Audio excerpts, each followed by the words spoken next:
Programang ito ay rated SPG. Striktong patnubay at gabay ng magulang ang kailangan. Maaaring may masiselang tema, lengguwahe, karahasan, sexual, horror o droga na hindi angkop sa mga bata. Magpupunta nga itong si Lucy sa bahay nga nito ni Mamita para sana ay maalagaan niya at masigurado ang kaligtasan nito. Subalit ang kasambahay nga nito ay nangamba nang makita ang mukha nga ni Farah na narito sa bahay ni Mamita.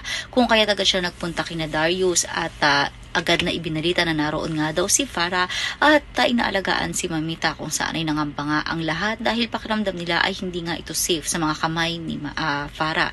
Habang nagulat naman si Darius dahil tila ba komportable ang kanyang Mamita habang nasa harapan nga niya itong si Farah. At ngayon sinabihan niya nga ito na marami namang magbabantay sa kanya at nais nga sana talaga nito ni Lucy na siya rin ang magbantay nga rito at mabigyan siya ng pagkakataon ni Darius. At nang nagkadikit nga sila ay nagkaroon ng kuryente sa pagitan nilang dalawa na talagang ikinagulat ni Darius sapagkat alam niya na ang kuryenteng ito ay nananalaytay lamang sa pagitan ng kanilang dalawang mag-asawa na si Lucy.